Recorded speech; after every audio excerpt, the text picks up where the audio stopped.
ஒரு கூட்டம் தான் இந்த கம்யூனிஸ்ட் கூட்டம். வேற என்ன கூட்டம் அது?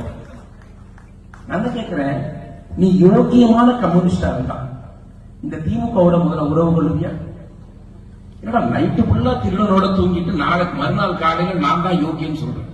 திருட வரா சொம்பெடுத்த வேண்டாங்கிறப்ப அவன் சொல்றாங்க, இப்ப பழைய தலைவர் சொன்னார் கம்யூனிஸ்ட்ல, ஆமா நாங்க 25 கோடி ரூபாய் வாங்கணும், ஒரு கட்சிக்கு விலை பேசி கொடுத்து 25 கோடி ரூபாய் வச்சுக்க, அதான் கிளம்பி போங்கிறாங்க. சரி, எனக்கு என்னன்னா 25 கோடி ரூபாய் கொடுத்தது சந்தோஷம், ஆனா அதுக்கப்புறமா பிச்சை எடுக்காம இருந்தாங்க. எனக்கு அதான் அந்த திருநெல்வேலி படத்துல ஞாபகம் வந்துச்சு. கோயிலுக்கு போயிட்டு வரும்போது பிச்சைக்கார சொல்லுவார்ல, இந்த பிச்சைக்காரன் என் கூட தான் பிச்சை எடுத்துக்கிட்டு தான், ஆனா அவங்ககிட்ட ஒரு கெட்ட பழக்கம் இருக்கு, இந்த ஆளா பொழைச்சிக்கன்னு 10 லட்சம் ரூபாய் கொடுத்தா கூட தங்கத்துல தட்டு வாங்கி சிங்கப்பூர்ல போய் பிச்சை எடுப்பான தவிர வேற எந்த வேலையும் பார்க்க மாட்டாங்கிற மாதிரி இந்த திமுகவும் ஒரு 25 கோடி ரூபாய் காசை கொடுத்து இந்த கம்யூனிஸ்ட் பணக்காரனாக்கி போடுவோம்னு பார்த்தா அப்பயும் அவன் தங்கத்துல தட்டெடுத்து வீதியா பிச்சை எடுக்கிறான். இவ்வளவு பெரிய அயோக்கிய கூட்டம். இந்த அயோக்கிய கூட்டத்திற்கு நீங்கள் வாக்களிக்கலாமா? சிந்திச்சு பாருங்க. இந்தியாவிலேயே கம்யூனிஸ்டோட தெரியப்பட்டது, இந்தியாவிலேயே ஜீரோ. நோட்டோ கட்சி இந்தியா முழுவதும் நோட்டா கட்சி. இன்னைக்கு தமிழ்நாட்டில் இத்தனோண்டு உயிரோட இருக்கு, கேரளால மூழ்கிட்டு இருக்கு. இந்த 2 மாநிலத்தில் தான் கம்யூனிஸ்ட் என்கிற கட்சி இருக்கிறது, வேற எங்குமே கிடையாது. ஆனா அப்பேற்பட்ட அயோக்கியர்களுக்கு எப்படி இந்த திருத்துறைப்பூண்டியில வாக்களிக்கிறார்கள் மக்கள் என்பதுதான் எனக்கு வேதனையாக இருக்கிறது. மருந்தீஸ்வரர் போன்ற விஷத்தை குடித்து வந்தவருக்கு கூட உயிர் கொடுக்கக்கூடிய மருந்தீஸ்வரர் இந்த கம்யூனிஸ்ட்காரர்களை எப்படி வாழ வைக்கிறார் என்பதுதான் எனக்கு மிகுந்த வேதனையாக இருக்கிறது. நான் நம்புறேன், விஷத்தை குடிச்ச பெண்ணையே வாழ வச்ச மருந்தீஸ்வரர் இந்த கம்யூனிஸ்டை ஏற்றுக்கொண்ட திருத்துறைப்பூண்டி மக்களை வருகிற சட்டமன்ற தேர்தலில் வாழ வைப்பார் என்று நான் நம்புகிறேன். இது ஒரு வலிமையான கட்சி, ஒரு கர்மா இருக்கக்கூடிய கட்சி பாரதிய ஜனதா கட்சி. நாம் மக்களுக்காக மட்டும்தான் பேசுகிறோம், மக்களுக்காக மட்டும்தான் உழைக்கிறோம். எங்கேயும் போய் இந்த கூட்டம் நடத்துற 1000 ரூபாய் கொடு, 2000 ரூபாய் கொடு, குண்டிய குளிக்கையோ நோட்டீஸ் எடுத்துட்டு போயோ ஒத்த ரூபாயை திருத்துறைப்பூண்டியில பெறாம சொந்த காசை போட்டு கூட்டம் நடத்தக்கூடிய ஒரு இயக்கம் இருக்கிறது என்றால் அது பாரதிய ஜனதா கட்சியை தவிர உலகில் எந்த கட்சியும் கிடையாது. இருக்கிற ஒரு கட்சி சொல்ல முடியுமா? இருக்கக்கூடிய கலைஞர்கள் வந்தாங்க, பிஜேபி காரங்க துண்டை போட்டு 1000 கூட 5000 கூட கேட்டாங்க. மேடையிலே சொல்றேன், கட்சி ரத்தத்திலே அது கிடையாது. தான் சொத்தை இழந்து இயக்கத்தின் பாரதிய ஜனதா கொடியை தொண்டன் பறக்க விடுவானே தவிர ஒருத்தன் கையேந்தி பாஜகவை ஒருகாவது வளர்க்க மாட்டான். வெறி பிடிச்சவன். ஒரு ஏழை கூட தனது வேர்வையும் ரத்தத்தையும் சிந்தி வேலை செய்யணும். நாளைக்கு போன பாரத பிரதமருடைய பிறந்தநாள் விழாவிற்கு காங்கேயத்தில் மிகுந்த அடிமட்ட தொண்டர்கள் எல்லாரும் ரத்தம் கொடுக்கிறாங்க. அவர்கள் கொடுப்பதற்கு கடைசியாக ரத்தம் மட்டும்தான் இருக்கிறது. அதையும் கொடுக்கக்கூடிய இயக்கம் பாரதிய ஜனதா கட்சி கொண்டாங்க. வேற எந்த இயக்கத்திலும் இப்படி ஒரு கட்டுப்பாடு, இப்படி ஒரு ஒழுக்கம், இப்படி ஒரு நேர்மையான தொண்டன், இப்படி ஒரு குடும்பமாக இருக்கக்கூடிய இயக்கம் உலகிலே எந்த கட்சியும் கிடையாது. உலகிலேயே கிடையாது. எல்லாம் அக்யூஸ்ட், திருடன், கட்ட பஞ்சாயத்து, அசிங்கம் முடிச்சவங்களும் ஒவ்வொரு கட்சியிலையும் பேக்கப் ஆயிருக்கிறாங்க. இதற்காக உலகில் இவ்வளவு பெரிய 17 கோடி உறுப்பினர்களை கொண்ட கட்சி, 1 கோடி 2 கோடி 17 கோடி உறுப்பினர், உலகிலேயே பெரிய கட்சி. இன்னைக்கு டர்க் சொல்றாங்க, அவன் சொல்றான் நமக்கு எதிராக பாகிஸ்தான் கூப்பிட்டு உட்கார வைக்கிறாங்க. இந்த ரஷ்யா போற உருவாக்குனதுக்கும் உக்ரைன் போற உருவாக்குனதுக்கும் மோடி காரணம். ஒரு காலத்துல இந்தியாவை விட்டுட்டு போனப்ப பிரிட்டிஷ்காரன் சொன்னான், அவங்கள பத்திலாம் ஒன்றும் பெருசா கவலைப்படாத, அந்த நாடு ரஷ்யா மாதிரி ஒவ்வொன்னா உடஞ்சி வெடிச்சு செதறி போயிடும், நம்ம தான் அவங்க ஆள முடியும், அவங்க ஆள்றதுக்கு அவங்களுக்கு திறமை கிடையாது. ஏன்னா அந்தந்த ஊர்ல ஒரு அயோக்கிய கூட்டத்தை பிரிட்டிஷ்காரனுடைய அடி செருப்பு நக்கைகளை உருவாக்கி வச்சுட்டு போனான்.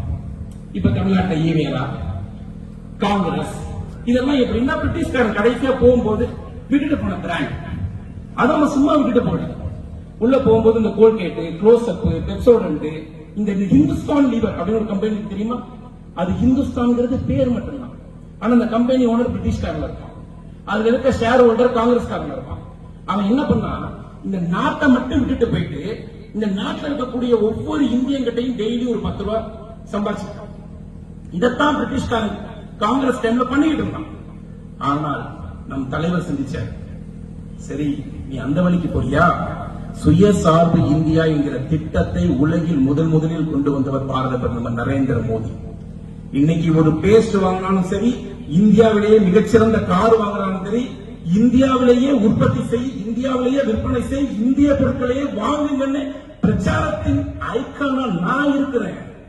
சொல்றாங்க மக்கள், சார் நீங்க சர்ஃபெக்சல் சோப்புக்கு வந்து 3 ஸ்டார் விளம்பரத்துக்கு வருது, ஒரு சாதாரண சோப்புக்கு எப்படி விளம்பரத்துக்கு எனக்கு ஆள் கிடைக்க மாட்டேங்குது, மக்கள் அதைத்தானே வாங்குவாங்க. ஒரு பாண்டியன் ரூபாய்க்கு விளம்பரம் பண்ண ஆள் கிடைக்கல, ஆனா ஆச்சி மசாலாவுக்கு பிராண்டடான ஆள் கிடைக்கிறது. மோடி சொல்கிறார், அவர்களுக்கெல்லாம் பிராண்ட் அம்பாசிடராக நடிகர்கள் இருக்கிறார்கள், உங்கள் எல்லா பொருட்களுக்கும் பிராண்ட் அம்பாசிடராக இந்த நரேந்திர மோடி இருக்கிறேன். நான் இருக்கிறேன், நான் உனக்கு நம்பிக்கையை விட்டுறேன். என் பொருளை நீ வாங்கிக்க, நீ டாக்ஸ் பண்ண. இந்த டாக்ஸ்ல பெஸ்ட் என்னன்னா, இந்த பெப்சி கோகோ கோலா அமெரிக்காக்காரங்க நினைச்சிட்டான் இந்தியாவை அவன் பழைய டோபா தலைய மன்மோகன் சிங் மாதிரியே இந்தியாவை பார்த்துட்டு இருக்கான். அவனுக்கு வேற எந்த செக்கையும் வைக்கல. இந்தியாவில் இருக்கக்கூடிய பெப்சி கோகோ கோலா எதை வேணுமானாலும் வீங்க, ஆனா உங்களுக்கு 40% டாக்ஸ். நீங்க 10 ரூபாய்க்கு கோகோ கோலா இருக்கீங்களா, இனிமே இந்தியாவுக்கு 4 ரூபாய் சேர்த்துக்க, 14 ரூபாய் கொடுத்துட்டு பெப்சியை வித்துக்க. எதற்காக பெப்சியை விற்கி 4 ரூபாய் கூடன்னு சொல்றாரு? என்னுடைய ஏழை விவசாயியின் இளநீரும் பதநீரும் சர்பத்தும் சாதாரண பொருளையும் இந்த 150 கோடி மக்கள் பெற வேண்டும் என்கிற நோக்கத்தில் அவர்கள் யாருக்கும் 1 ரூபாய் இந்த இதில் டாக்ஸ் கிடையாது. 1 ரூபாய் டாக்ஸ் கிடையாது. பேக்கரியில நீங்க ஒரு நல்ல பிராண்டடான ஒரு பொருள் போய் வாங்கினீங்கன்னு வச்சுக்கோங்களேன், நல்ல பேக்கரிக்கு போனீங்கன்னா 18% டாக்ஸ் இருந்துச்சு. ஹோட்டல்ல போய் புரோட்டா சாப்பிட்டா 18% டாக்ஸ். ஒரு பிராண்டடா நல்ல ஹோட்டல்ல போய் சாப்பிட்டீங்கன்னா 40 ரூபாய் புரோட்டானா 18% டாக்ஸ் போட்டான்னா அதுக்கு கிட்டத்தட்ட ஒரு 6 ரூபாய் 70 பைசா நீங்க கட்டணும். பார்த்தாரு மோடி, உணவுப் பொருட்களுக்கு 5% மேல வரி கிடையாது. நீ வாங்குற க்ளோஸ் அப், பெப்சி, வீட்டுக்கு வாங்குற அத்தனை பேர்களும், இந்த வெளிநாட்டில் இருந்து வாங்கக்கூடிய அத்தனை பொருளுக்கும் 40%. இந்தியாவில் தயாரிக்கக்கூடிய எந்த பொருளா இருந்தாலும் 5%. இந்த 5% எப்படின்னா, முன்னாடி 5000 ரூபாய் கொண்டுட்டு போனா 5000 ரூபாய்க்கு மளிகை ஜாமான் வாங்குவோம். இன்னைக்கு உங்களுக்கு கொடுத்திருக்கக்கூடிய நவராத்திரி பரிசு 5000 ரூபாய் எடுத்துட்டு போனா 6000 ரூபாய்க்கு பொருள் வாங்கிட்டு வரணும். இதுதான் இந்த ஜிஎஸ்டி உடைய சக்சஸ். 6000 ரூபாய் வாங்கிட்டு வரணும். எந்த நாட்டிலையாவது விலை குறைஞ்சு கேள்விப்பட்டிருக்கீங்களா? இந்த உலகத்துல நீங்க எத்தனை வயதான ஐயாக்கள் இருக்கிறீங்க, உலகத்துல ஒரு முழம் மல்லிகைப்பூ 200 ரூபாய் விற்கிறீங்க. மல்லிகைப்பூ வாங்குறதுக்கே நம்ம முத்ரால கடன் வாங்கி தான் பொண்டாட்டிக்கு வாங்கி கொடுக்க முடியும் போல. 200 ரூபாய் மல்லிகைப்பூவே. அதெல்லாம் எப்படி ஆயிடுச்சுன்னா, மல்லிகைப்பூக்காரங்களை பார்த்தா எனக்கு நகை கிடக்கிற மாதிரி தெரியுது. 200 ரூபாய் ஒரு முழம் முடியல. காரணம் நான் என்ன நினைக்கிறேன்னா, இன்னும் பூவும் தேங்காயும் 100 ரூபாய் விற்கட்டும், ஒன்றும் தப்பு இல்லை, விவசாயி சந்தோஷமா இருக்கட்டும். ஒரு பவுன் தங்கம் 1 லட்சம் போகுதுன்னா 1 கிலோ அரிசி 1000 ரூபாய் விற்கணுங்கிறது தான் மோடி ஐயாவுடைய எண்ணம். 1000 ரூபாய் விற்கட்டும். ஆனா பீஸா 600 ரூபாய் கொடுத்து சாப்பிடறோம். அந்த 1 கிலோ அரிசியில 1/4 கிலோ கோதுமையை கலந்து பீஸா 600 ரூபாய் விற்கிறோம். ஆனா 1 கிலோ அரிசி 50 ரூபாய் தாண்ட மாட்டேங்குது. அப்ப மக்களை பற்றி நரேந்திர மோடி இதுல கவலை கொண்டிருக்கிறார்.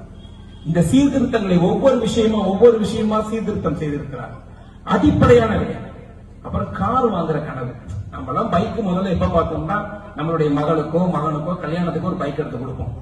இன்னைக்கு ஒவ்வொரு பைக் நீங்க வாங்கினாலும் அதில் 13,000 ரூபாயை ஜிஎஸ்டி விலை குறைந்திருக்கிறது.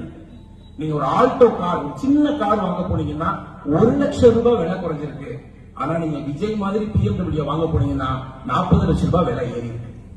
இதுதான் மோடி செய்த சீர்திருத்தம். இந்த ராகுல் காந்தி என்ன சொன்னார்னா, அவங்களுடைய ஜிஎஸ்டி BMW கார் வாங்கினாலும் 40%, பால் வாங்கினாலும் 40%. ஆனா இவ்வளவு பெரிய விலை குறைவிலையும் தமிழ்நாட்டில் விலை குறையாமல் ஒரு ஆட்சி நடந்துட்டு இருக்கு. இங்க இருக்கக்கூடிய ஆவின் வெண்ணெய் போன மாசம் நீங்க வாங்கினீங்கன்னா 273 ரூபாய். இந்த மாசம் நியாயமா அதோடைய டாக்ஸ் 16 ரூபாய் குறைந்து 250 ரூபாய் தான் விற்கணும். ஆனாலும் இந்த திமிரிடத்துல திராவிட முன்னேற்ற கழகத்துடைய ஆட்சி இப்ப என்ன ரேட்டுக்கு வித்துக்கிட்டு இருக்குன்னா, கிடக்குன்னா அதே விலைக்கு விற்கிறான்.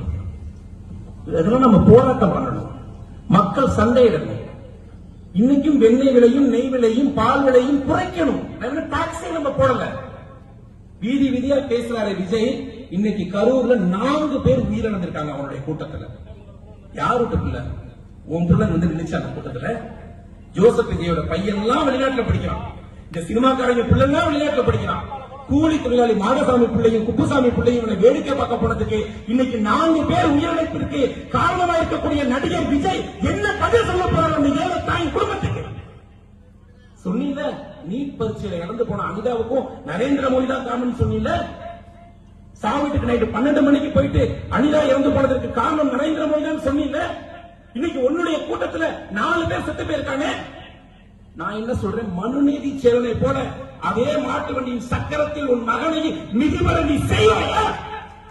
என்னடா உங்களுக்கு வந்தா பணக்கார வீட்டு பிள்ளைகளா ஒரு சட்டம், எங்க ஏழை வீட்டு பிள்ளைகளா ஒரு சட்டமா? 4 பேர் இன்னைக்கு இறந்து போயிருக்காங்க எங்களுடைய கூட்டத்தில். திட்டமில்லாத கூட்டம். ஒரு திட்டம் எத்தனை கூட்டங்கள் நடத்துறோம் நாம? ஒவ்வொரு அஸ்ஸாமில் மோடி ஐயா போறாருன்னா சந்திப்பதற்கு 50 லட்சம் பேர் வர்றாங்க. 50,000 காரியகர்த்தாக்கள் வேலை செய்யும். ஒவ்வொரு சேரை உடச்சு தூக்கிட்டு போற கும்பல். நம்ம கூட்டத்தை கலைச்சு போனா சேரை எடுத்து வச்சுட்டு குப்பையை எடுத்து வச்சுட்டு போற கும்பல்.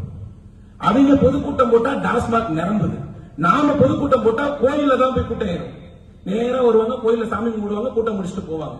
அப்படி நம்ம சித்தாந்தம் ஏன் பாரதிய ஜனதா கட்சி தமிழகத்தில் ஆட்சியை பிடிக்கும் என்று நான் நம்புகிறேன் என்றால், அவர்களிடம் இருப்பதெல்லாம் கும்பல், நம்மளிடம் இருப்பதெல்லாம் கொள்கை வீரர்கள், லட்சியவாதிகள்.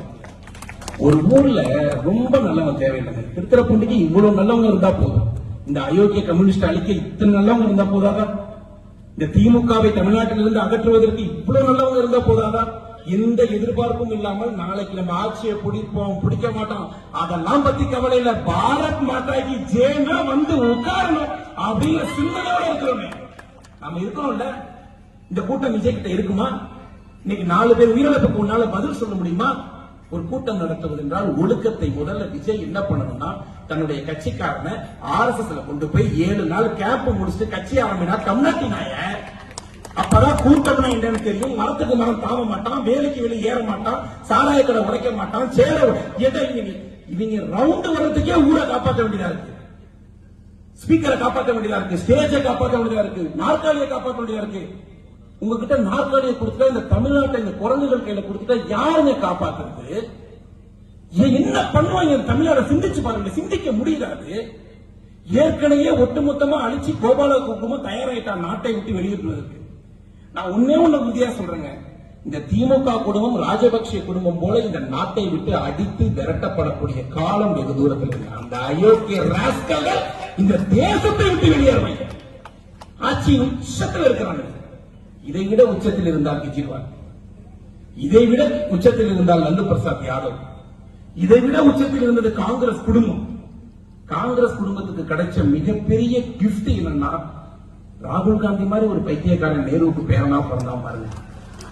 இப்படியான ஒரு பைத்தியம் பிறந்த தான் பிள்ளைகள சத்தியமா சோனியா காந்தி நித்த அழுகுங்க. அந்த பொம்பளை சாகாம இருக்கிறது காரணமே இவன் இன்னும் இருக்கிறான். ஐயோ ஐயோ. ஆனா பிஜேபி ஆட்சி இருக்கிறதுக்கு காரணம் ராகுல் காந்தி. நானே வேண்டிக்குவேன், ராகுல் காந்தி பிறந்த நாள் தான் நானே போய் கோயில போய் ராகுல் காந்திக்கு போடுங்க. ஏன்னா இந்த பைத்தியக்காரர் இருக்க வரைக்கும் தான் பிஜேபி இன்னும் வலிமையா இருக்க முடியும். வேற எவனாவது, ஏன்னா எல்லா கட்சிகளிலுமே திறமைசாலிகள் புத்திசாலிகள் இருக்கிறாங்க, அது வந்து மாற்றுக்கிறது கிடையாது. காங்கிரசிலிருந்து வந்த காமராஜர் இருந்திருந்தால் நாம் எதிர்த்து வென்று இருக்க முடியாது. காங்கிரசில் இருந்த ஜி.கே. மூப்பனார் போன்ற நேர்மையான தலைவர்கள் இன்று இருந்திருந்தால் பாரதிய ஜனதா கட்சி வளர்ந்திருக்காது. ஆனால் அந்த யோக்கியமான தலைவர்கள் எல்லாம் காங்கிரஸ் அகற்றிவிட்டு அயோக்கியமான தலைவர்களை தான் பெற்றதற்காக தன்னுடைய பிள்ளையை மனநலம் பாதிக்கப்பட்டவனாக வீதியில் அலைய வைத்து ஜவஹர்லால் நேரு வானத்திலிருந்து பார்த்து அழுதுனா, ஐயோ இப்படி ஒருத்தர் நமக்கு வந்துட்டானே. இன்னைக்கு காங்கிரஸ் நிலைமை அப்படி இருக்கு. எந்த கூட்டத்துல ஃபர்ஸ்ட் என்ன சொன்னாங்க? பாஜக இந்துத்துவ சொல்லி ஓட்டு கேட்குது ஃபர்ஸ்ட் எலெக்ஷன்ல. சரி, ஆமா நாங்க இந்துத்துவ தானே சொல்ல முடியும். எங்க பூமி எப்படிப்பட்ட பூமினா, கர்த்தர் கிளம்பி ஒவ்வொரு நாட்டுக்கும் வர்றாரு. எல்லா நாட்டிலையும் கர்த்தரை சிலுவையில அடைக்கிறான். ஆனா இந்தியா மட்டும் பாருங்க, உலகத்தில் மதமாற்றம் வந்த கர்த்தரை மதமாத்தி அந்த அளவுக்கு வார வாரம் விளக்கேற்றாங்க. நாம அமாவாசை கொண்டாடுனா ஃபாதர்கள் எல்லாம் சேர்ந்து மகாலய கிறிஸ்துவ அமாவாசை கொண்டாடுறாங்க. கிறிஸ்துவமே அந்த இயேசுவையே இந்துவாக மாற்றிய பூமி தாங்க பாரதிய ஜனதா கட்சி ஆளக்கூடிய பூமி. இன்னைக்கு நீங்க போய் பாருங்க, அன்னை வேளாங்கண்ணிய முழுக்க பாத்தீங்கன்னா அது இந்துக்கள், இந்து கோயில் தான். இயேசுவே மதமாத்திர ஒரு கலாச்சாரம் இருக்கக்கூடிய கூட்டம். ஏன் இந்துத்துவாவுக்கு பயப்படுறான்? என்னடா இத்தனை வேற சாப்பிடுறான், வேற உடுத்துறான், இங்கிட்டு வேற கல்யாண முறை பண்றான், வேற வாழ்க்கை முறை பண்றான். ஆனா அந்த நாட்டை உடைக்கவே முடியல என்று நினைப்பதற்கு ஒரு காரணம், அயோத்தியருக்கு ராமருக்கு கோவில் என்றால் 150 கோடி இந்துக்களும் ஜெய் ஸ்ரீராம் அப்படிங்கிற கோஷத்தோட எழுந்து நிற்கும் போது இந்தியாவை ஆட்டவோ அசைக்கவோ எவனாலும் முடியாது. அது எந்த மதத்தாலும் முடியாது. அது எந்த மத நாடுகளாலும் முடியாது. அழகா ஆபரேஷன் சிந்து நாட்டில் இருக்க ஒவ்வொரு பெண்ணும் வெற்றி திலகம்ங்கிற மாதிரி பேர் வச்சாருங்க மோடி ஐயா. உலக நாடு டூருக்கு போறாரு. திருட்டுத்தனமா வந்து பகல்காம்ல வேலை செய்யறான். ஏன் பகல்காம்ல அவன் வேலையை அவன் செய்தான்னா, இந்த வருஷம் மட்டும் காஷ்மீருக்கு சுற்றுலா செல்வதற்கு தமிழகத்திலிருந்து ரெடியானவங்க மட்டும் 10 லட்சம் பேர். என்கிட்ட ஒரு 100 பேர் போன் பண்ணிருப்பாங்க. அந்த பகல்காமுக்கு பக்கத்தில் இருக்கக்கூடிய ஒரு கிராமத்துல மேல ஒரு ரோப் கார் போகும் காஷ்மீர்ல. அதுல அப்பாயின்மெண்ட் கிடையாது.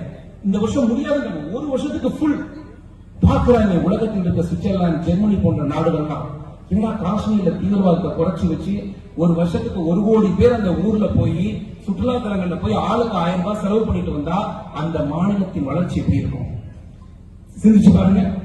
அதற்கு எதிராக செய்த வேலைதான் 4 தீவிரவாதியை விட்டு நாசம் செய்ய நினைத்தான். ஆனா நம்ம தலைவர் பண்ணாரு எல்லாத்தையும். அவன் சொன்ன ஒரு வார்த்தை, போய் மோடி கிட்ட போய் சொல்லுன்னு அந்த பெண் சொன்னுச்சு. மோடி கிட்ட சொன்னா 2 பெண்களை வைத்து ஒட்டுமொத்த தீவிரவாதத்தையும் அழிச்சு பாகிஸ்தான் இன்னைக்கு எங்க போகணும் தெரியாம 4 துண்டாய் உடைய போகக்கூடிய பாகிஸ்தானை நரேந்திர மோடி உருவாக்கி. இந்த புரட்சி, இந்த ஜிஎஸ்டி உடைய புரட்சி என்பது சாதாரண புரட்சி அல்ல. அடிப்படை மக்களுடைய விலையை குறைத்து இருக்கிறோம். தயவு செய்து நீங்க செய்ய வேண்டிய ஒன்னே ஒண்ணுதான், எல்லா கடைகளுக்கு போகும்போதும் உன் டாக்ஸ குறைச்சிருக்கியா? இந்த அன்னபூர்ணக்கார அக்கா வாங்க கேட்டா இருப்பாங்க, பன்னுக்கு 5 ரூபாய் கொடுக்குறாங்க, கிரீனுக்கு 18 ரூபாய் கொடுக்குறாங்கன்னு சொன்னாரு. ஆனா அந்த உண்மை என்னன்னா, காங்கிரஸ் காலத்துல கிரீன் பண்ணுக்கு 27% கொடுத்தாங்க. அன்னைக்கு நீங்க கேள்வி கேட்டீங்களா அன்னபூர்ணாவுடைய முதலாளி ஐயா, இன்னைக்கு பண்ணுக்கும் கிரீனுக்கும் 5% கொடுன்னு மோடி ஐயா சொல்லியிருக்காரு. இதுக்கு நன்றி தெரிவிக்கக்கூடிய நியாய உணர்வு உங்ககிட்ட இருக்குமா? ஏன்னா இவர்கள் எல்லோரும் திமுகவுடைய பின்புலத்தில் இயங்கிக் கொண்டிருப்பவர்கள். நாம் மட்டும்தான் நாட்டில் இருக்கக்கூடிய அடித்தட்டு மக்களுக்காக இயங்கிக் கொண்டிருக்கக்கூடிய இயக்கம். இந்த திருத்துறைப்பூண்டியிலே வருகிற ஆட்சியிலே திமுக என்கிற ஆட்சி தமிழகத்தை விட்டு அகற்றிவிட்டு தேசிய ஜனநாயக கூட்டணியுடைய ஆட்சி அமையும் போது வெற்றி கூட்டம் போடுவதற்கு நானே வந்து சேருவேன். யாரோ ஒருவர் சட்டமன்ற உறுப்பினராக பதவியேற்கக்கூடிய பிரம்மாண்ட விழா இந்த கலைஞர் பிறந்த திருவாரூர் மண்ணில் நடந்தே தீரும் என்று சொல்லி கொடுத்த வாய்ப்பிற்கு நன்றி கூறி விடைபெறுகிறேன். நன்றி, வணக்கம். மிக சிறப்பாக தனது உரை